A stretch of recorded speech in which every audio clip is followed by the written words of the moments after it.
বন্ধুরা সবাই কেমন আছো? বন্ধুরা আজকে তোমাদের আপন মায়ের পুকুরে ছেলের ঠাকুর ডুবানো নিয়ে অসাধারণ একটি সত্য ঘটনা বলবো। গল্পটি শেষ পর্যন্ত শুনলে তোমরা বাধ্য হবে হাতের কাজ করতে। না হলে সবাই আমাকে কাজ করে দিয়ে যাবে, আমি বাধা দেব না। 5 বছর আগে আর্মিতে ভর্তি হয়েছি। বাড়িতে মা আর ছোট একটা বোন আছে, অনেক আগে মারা গেছে। আমি তখন 9-এ পড়ি আর ছোট বোনটা 5-এ। তখন থেকে মা নিজে সংগ্রাম করে সংসার চালিয়েছে। ঘরে বসে সেলাই মেশিন দিয়ে মানুষের কাপড় বানিয়ে বানিয়ে আমাদের ভরণ পোষণ করেছে। কিছু চাষের জমি ছিল, তাই রক্ষে না তো আমার চাচা কাকারা যেমন হারামি এক মুঠো ভাত তুলে দেওয়ার মানুষ ছিল না।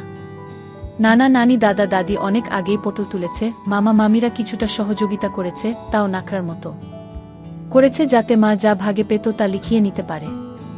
আমার ভুলি মা সরল মনে তা দিয়েও দিয়েছে। যা হোক, আমি কলেজে ভর্তি হয়েছি কেবলই, এমন সময় শুনলাম আর্মিতে লোক নিবে। মাকে বলে লাইনে দাঁড়িয়ে গেলাম। আমার নিজের উপর ভরসা ছিল, কারণ আমি মোটামুটি সব দিকেই ফিট। যেমন উচ্চতা তেমন বডি। মা বলে আমি আমার নানা মামাদের মতো হয়েছি, ঠিক পালোয়ান।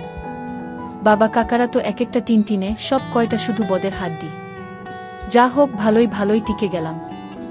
বাড়িতে খুশির ঢোল বেজে উঠল, সবাই বলা বলি করল, যাক ছেলেটা কাজে লাগলো, এখন যদি সোনালির কষ্ট দূর হয়। হ্যাঁ, আমি আমার মার কষ্ট দূর করার জন্য কোনো দিকে না তাকিয়ে খেলাধুলা করার বয়সে চাকরিতে চলে গেলাম। গ্রামের বাড়ি হওয়াতে ভয়ের কিছু নেই, আশেপাশে তো কাকা চাচারা আছে। আমার বোন শারমিন আক্তার, বয়স 19, ইন্টার সেকেন্ড ইয়ারে পড়ে। বাবার মতো টিনে কাঠি, আমারই এমন মেয়ে পছন্দের না। মা সোনালী বেগম, বয়স মনে হয় 42 হবে, দারুণ দেখতে, এখনো যুবতী মেয়েদের সাথে পাল্লা দিতে পারবে। ফর্সা লাল টকটকে, মার দীঘল কালো চুল, ঘন মেঘের ভেলা, এত ঘন লম্বা চুল যে তা সারা পিঠ বেয়ে কোমর ছড়িয়ে নিচে নেমে যায়। লাল টকটকে ঠোঁট আর টানাটানা চোখ, সব মিলিয়ে আমার স্বপ্নের নারী, আমার জন্মদানকারী বিধবা মা। যা চরম পাপ, যা কখনো পাওয়ার নয়। সবই জানি, সবই বুঝি, তারপরও মনের কোথায় যেন সোনালীকে নিয়ে স্বপ্নের নীড় রচনা করি। যেখানে মা নয় সে আমার সোনালী, শুধু সোনালী। আমার মনের এই গোপন চাওয়ার কথা শুধু আমি জানি। আমার সরকারি বেতনে মার রূপ যেন দিনকে দিন বেড়েই চলছে। মার গর্বে বুক সব সময় ফুলে থাকে, গ্রামে সব সময় আমার জয় জয়কার। 5 বছরে ভাঙা ঘর পাকা করেছি, এখন 4 রুমের বাড়িটা আমাদের শান্তির নীড়। এবার ছুটিতে এসেই মা বায়না শুরু করলো আমার বিয়ে দিবে। যদিও এটা অনেক আগে থেকেই চলছে, আমি শুধু বারবার এড়িয়ে যাচ্ছি। আজ এ নিয়ে মার সাথে মুখ কালাকালি হয়ে গেল। মার এক কথা, শারমিন বড় হয়েছে, বিয়ে দিতে হবে। এরই মাঝে কয়েকটা সম্বন্ধ এসেছিল, তার বিয়ে হয়ে গেলে সে একা একা কিভাবে থাকবে, হ্যান ত্যান কত কথা। আমি এসেছি শুনে ছোট মামা এলো। সারাদিন থেকে বিকেলে যাওয়ার সময় আমাদের সবাইকে নিয়ে যেতে চাইল। আমরা না যাওয়াতে জোর করে শারমিনকে নিয়ে গেল। বলল 2 দিন পর মা বেটা গিয়ে বেরিয়ে আসবে আর শারমিনকে নিয়ে আসবে। আমাকে আর মাকে নিয়ে যাওয়ার জন্য আর কি এমনটা করল। সন্ধ্যা থেকে আকাশটা মেঘলা হয়ে আছে দেখে বাইরে গেলাম না। না হলে 2 দিন থেকে এসে সন্ধ্যার পর বন্ধুদের সাথে আড্ডা মারতে বেরিয়ে পড়ি। আজ গেলাম না দেখে মাও খুব খুশি। গরম গরম পকোড়া ভেজে দিল। বিছানায় বসে মা বেটা মিলে আরাম করে খাচ্ছি। মিশু, হুমা, কাউকে পছন্দ করিস? আমি মার মুখের দিকে তাকিয়ে মুচকি মুচকি হাসছি। বল না পছন্দ করিস, করলে এতদিন তুমি জানতে না। তবে হ্যাঁ, একজনকে খুব ভালো লাগে, এবং এও জানি তাকে আমি পাবো না। কেন পাবি না? আমার ছেলে কি দেখতে খারাপ? কোনো লাট সাহেবে বেটি সে রে? হা হা, তুমি দেখি রেগে গেলে। রাখবো না, এমন সোনার ছেলে আমার। আর কি না, বল তুই কে সে? বাদ দাও মা, আমার যাকে ভালো লাগে তার কথা দুনিয়ার কাউকে বলতে পারবো না, শুধু খোদাকে ছাড়া। মা আমার এমন গম্ভীর কথা শুনে অবাক হয়ে চেয়ে রয়েছে। এটা কি কথা রে বাবা? আমাকে বলতে না পারিস তোর ভাবি মানে রাসেলের বউয়ের কাছে বলিস তুই? না মা, তা না, তুমি আমার সবচেয়ে বড় বন্ধু। তোমাকেই যেহেতু বলতে পারছি না, সেখানে বলতে গেলে তারা তো আমাদের শত্রু, তাদের বলতে যাব কেন? তাহলে বল না, কে সে, কোথায় বাড়ি, কোনো বাড়ির মেয়ে? আমি চুপ করে বসে রয়েছি।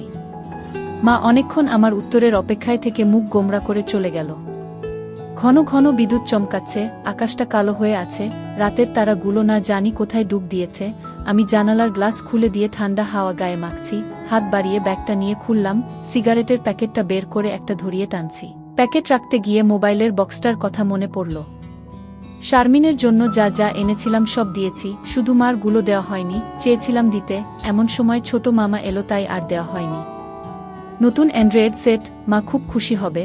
আরেক বক্সে একটা স্বর্ণের চেইন, মার যেটা ছিল সেটা আমার এসএসসির ফর্ম ফিলআপের সময় বিক্রি করে দিয়েছিল। তখন থেকে মার গলা খালি।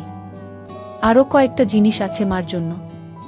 আয় খেয়ে নে, ঝড় আসতে পারে, কারেন্ট চলে গেলে খেতে ঝামেলা হবে। আমি তাড়াতাড়ি সিগারেটটা জানালা দিয়ে বাইরে ফেলে দিয়ে বললাম, হা দাও। কি লজ্জা, মা সিগারেট খেতে দেখে নিল, জানে আমি খাই, তবে এভাবে দেখেনি কখনো। ঘরে বসে সিগারেট খাওয়াটা ভুল হয়ে গেছে, সারা ঘরে সিগারেটের ধোঁয়া।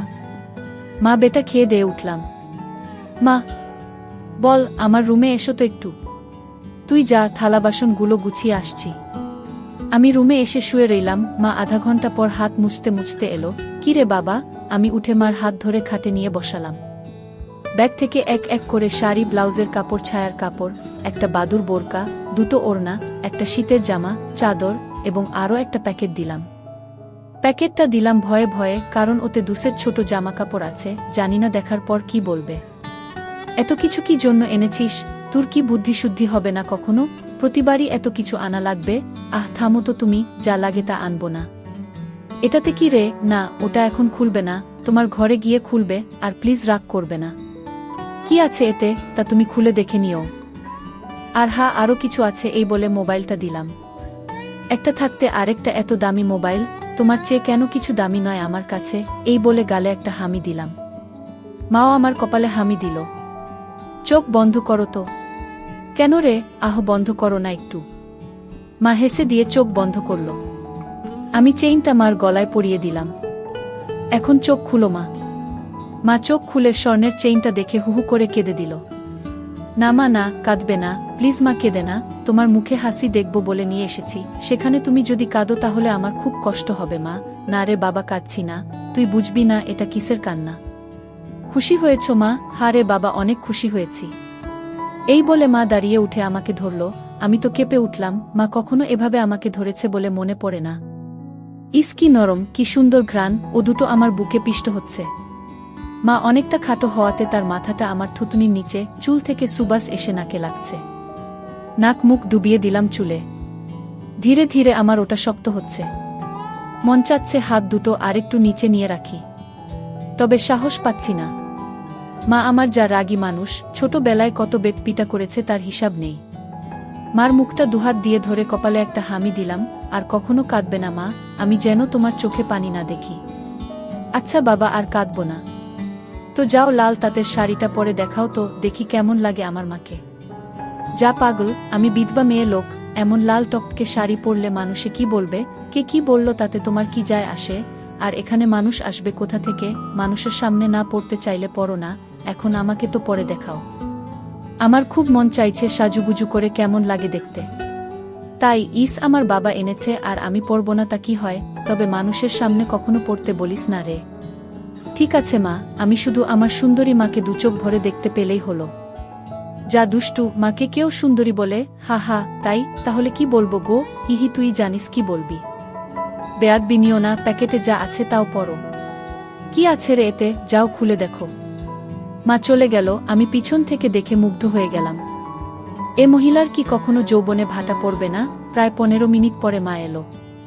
অসম্ভব, এ কাকে দেখছি আমি? এতদিন এক পেরে শাড়িতে যে মাকে দেখেছি তার সাথে এ মহিলার কেন মিল নেয়? কি সুন্দর, অতুলনীয়, গর্জিয়াস, মার্ভেলাস, যতই উপমা দিই না কেন কম পড়ে যাবে। মা দরজার কাছে দাঁড়িয়ে আছে, আমি বিছানার পাশে হা করে দাঁড়িয়ে আছি। মা ভীষণ মায়াবী করে হেসে চোখের ভ্রুর উঠানামা করে জানতে চাইলে, কি কেমন? আমি ধীরে ধীরে মার সামনে গিয়ে দাঁড়ালাম। কি রে, কেমন হয়েছে? দারুণ মা, খুব সুন্দর, মনে হচ্ছে অ্যাঞ্জেল। যা দুষ্টু, মাকে এমন কমপ্লিমেন্ট দিতে হয়? আমার 10 পাস মা যে এমন কথাও বলতে পারে জানা ছিল না। সরি মা বলে হাত ধরে বিছানায় নিয়ে বসালাম। আমি নিচে বসে মার কোলে মাথা রাখলাম। তুমি সব সময় এমন ভাবে থাকতে পারো না মা? মা আমার মাথায় চুলে হাত বুলিয়ে দিয়ে, কি পাগলের মতো বলছিস? মানুষে দেখলে কি বলবে? তাহলে বলো, আমি যে কয়দিন থাকবো সে কয়দিন এমন করে সেজে থাকবে কেন রে? আমার খুব ভালো লাগে মা। হি হি পাগল, আচ্ছা থাকবনি। আমি মুখ উঠিয়ে মার মুখের দিকে তাকিয়ে, ওগুলো পড়েছ মা? যা শয়তান, কিছু তো শরম কর। মার জন্য কেউ এসব আনে? জানি না মা কেউ আনে কি না, তবে বাবা থাকলে হয়তো আমিও আনতাম না। সে নেই দেখে মনে হলো আমার মার তো ভালো মন্দর খোঁজ রাখার কেউ নেই। তাই নিজেই রাখি। রাগ হয়েছ মা? না, রাগ হয়নি, কিন্তু আর আনিস না। কেন মা, পছন্দ হয়নি নাকি সাইজে হয়নি? সব ঠিক আছে। তবে তবে কি মা? মা লজ্জায় মুখ ঘুরিয়ে নিয়ে, তুই এনেছিস ভাবলে পড়তে শরম করে রে। আজ থেকে আমাকে ছেলে নয় বন্ধু ভাববে, তাহলে আর শরম করবে না। হবে মা আমার বন্ধু? যাহ পাগল, সমবয়সী না হলে কি বন্ধু হওয়া যায়? এ যুগে ওসব পুরনো কথা মা। তাই বলে মা ছেলে? হামা ছেলে, এতেই তো ভালো, একে অপরের কাছে আসা যায়। তুই অনেক বড় হয়ে গেছিস দেখি, কি সুন্দর কথা বলছিস। তা তো অবশ্যই, কয়দিন পর তোমার ছেলে সেকেন্ড লেফটেন্যান্ট অফিসার হবে। খুব ভালো হবে রে বাবা, খুব ভালো হবে। এমন সময় বিদ্যুৎ চলে গেল। মোবাইলটা জ্বালাতো মিশু, দেখি চার্জার বাতিটা কোথায় আছে। থাক না মা, এমন কি সুন্দর তোমার কোলে শুয়ে আছি। জানো মা, পাহাড়ি এলাকায় একা একা পোস্টে ডিউটি দেওয়ার সময় এমন স্বপ্ন রোজ দেখি। প্রতিদিন মনে হয় তোমার কোলে শুয়ে একটু যদি। ঠিক আছে, এমনই থাক, তোর যত মন চাই। ধন্যবাদ মা। হি হি পাগল। মা হু, আজ আমার পাশে ঘুমাবে একটু? কেন রে, মন চাচ্ছে তোমাকে ধরে ঘুমাতে। ঠিক আছে, যা সদর দরজাটা বন্ধ করে ঘরগুলোতে ছিটকানি লাগিয়ে আয়। আমি উঠে লাফাতে লাফাতে চলে গেলাম। আজ আমার খুশি ধরে না, কিছু হলে হতেও পারে। এক জগ পানি নিয়ে এলাম সাথে করে। এসে দেখি মা শুয়ে পড়েছে। টেবিলে জগটা রেখে খাটের পাশে দাঁড়ালাম। মা দেয়ালের দিকে সরে গিয়ে আমাকে জায়গা করে দিল। বজ্রপাতের আলোতে মার মুখটা মায়াবী মায়াবী লাগছে। খোলা জানালার হিম বাতাসে আমার মনে ঝড় তুলছে। জানি না মার মনে কি চলছে। মনে হচ্ছে মা তার স্বামীকে পাশে শোয়ার জন্য জায়গা করে দিল। মা নতুন বউ, আমি তার স্বামী। দাঁড়িয়ে রইলি যে, শুবি না? হাসুই। মার পাশে শুয়ে পড়লাম, দুজনে মুখোমুখি। আধো অন্ধকারে দুজনে দুজনার দিকে চেয়ে আছি। ঘুমাবি না? তুমি ঘুমাও, আমার ঘুম এত তাড়াতাড়ি আসে না। তাই আয় কাছে আয়, মাথায় হাত বুলিয়ে দিচ্ছি। আমাকে আর পাই কে? একেবারে মার বুকের কাছে বুক নিয়ে গেলাম, তবে কোমরটা দূরে রাখলাম। মা একটা হাত সাইডে লম্বা করে দিল, এখানে মাথা রাখ। মা তার হাতের উপর মাথা রাখতে বলছে। আমি সহজ মনে তাই করলাম। নাকটা মার বগল থেকে ৩-৪ ইঞ্চি দূরে। ভালো মতো দেখতে না পেলেও বুঝতে পারছি যে এর বেশি দূরে নয়, কারণ ঘামের ঘ্রাণ পাচ্ছি। মার বগলের ঘ্রাণেই তো আমার শরীর আনচান আনচান করছে। মার বাম হাতের উপর শুয়ে আছি। মা ডান হাত দিয়ে মাথায় হাত বুলিয়ে দিচ্ছে, এতে করে আঁচল উঁচু হচ্ছে।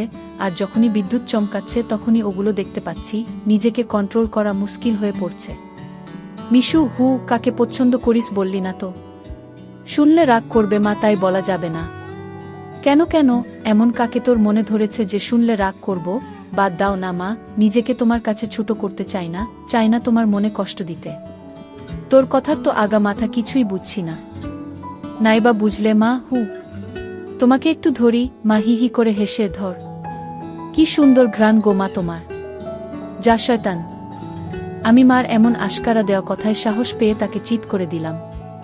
মন চাচ্ছে কোমরাটা উপর তুলে দিতে। মুখটা উঁচু করে হামি দিয়ে বললাম, আমি তোমাকে খুব ভালোবাসি মা।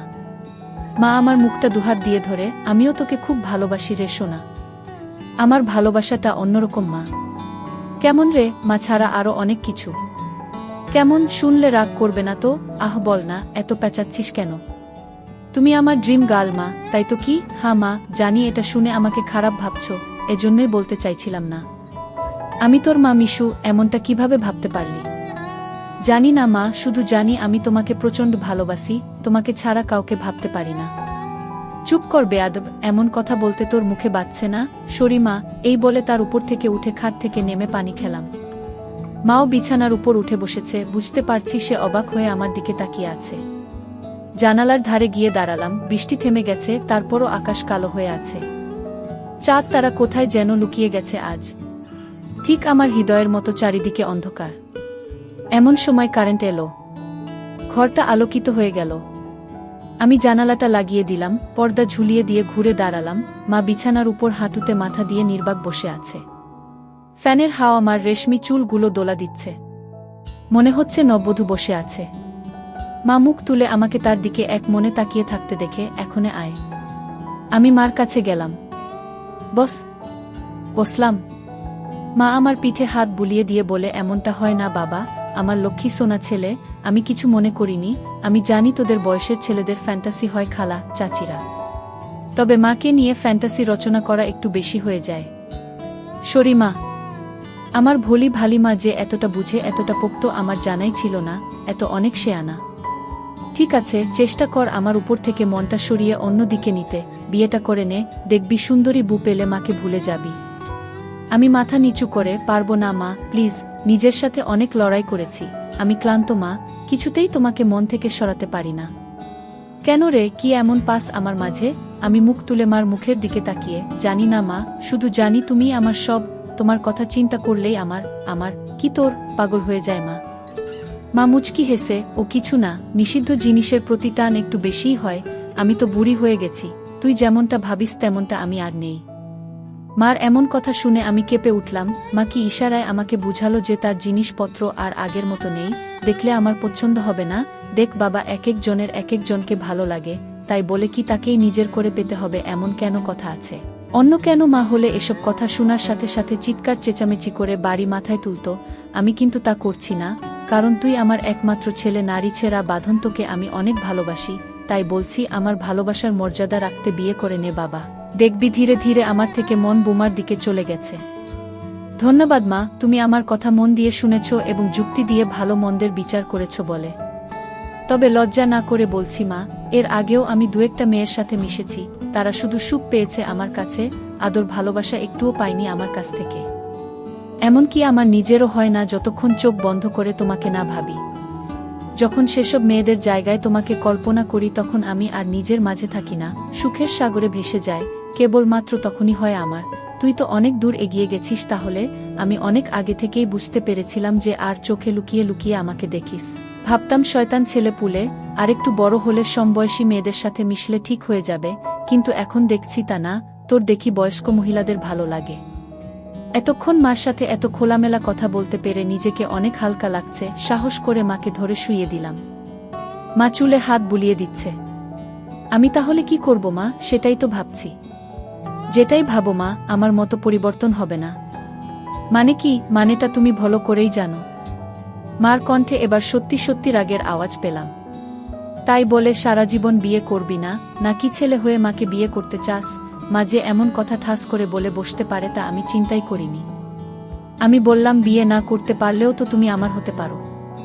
এটা কি মামা বাড়ির আবদার নাকি? ছি ছি মিশু, এমনটা বলতে তোর মুখে বাঁধল না? তাহলে সারা জীবন ছেলেকে এভাবেই দেখতে পাবে মা, তোমার এই মিশু কখনো বিয়ে করবে না। মার চোখে জল টলমল করছে, আমি হাত দিয়ে তা মুছিয়ে দিলাম। আমি তো এমন কিছু করিনি মা, তাহলে তুমি কাঁদছো কেন? আমরা দুজন জাস্ট আলাপ করছি। মা অনেকক্ষণ চুপ থেকে, শুন বাবা, লজ্জা শরমের মাথা খেয়ে বলছি, তোর কষ্ট আমি দেখতে পারবো না। আর বয়স্ক মহিলাদের কাপড় চোপড়ের উপর থেকেই কেবল ভালো লাগে, খুললে নয়। তুই যদি চাস তাহলে আমাকে সেভাবে একবার দেখে নে, তাও তুই মতো পরিবর্তন কর। তবে শুধু দেখতে পাবি, কিছু করতে পারবি না। মার মুখে এমন কথা শুনে আমি আর দুনিয়াতে নেই। বল রাজি? আর যদি আমি দেখে আরো বেশি আকর্ষণ অনুভব করি তাহলে? আমি বলতে চেয়েছি যে, আজ আমাকে দেখ, আর আগেও তো তুই অন্যদের দেখেছিস, তাহলেই তফাৎটা বুঝতে পারবি।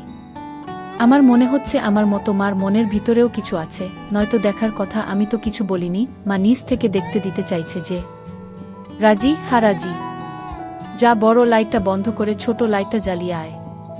মনে মনে ভাবলাম, কি সৌভাগ্য, আজ তো আমার পোয়া 12 লেগে গেছে। নীল বাতিটা জ্বালিয়ে খাটের পাশে দাঁড়িয়ে রইলাম। মাও উঠে দাঁড়ালো। ধন্যবাদ মা, আমার স্বপ্ন পূরণ করার জন্য। তোর জন্য আমি সব পারি রে, শুধু কথা দে সব দেখে নিয়ে মাকে ভুলে যাবি না তো, বা ভুল বুঝবি না তো? কি বলছো মা? তুমি আমার মা, আমার স্বপ্নের রানী, আমার ফ্যান্টাসির জগৎ, সব কিছুই তুমি। তোমাকে ভুলে গেলে তো নিজেকেই ভুলে যাওয়া হয়।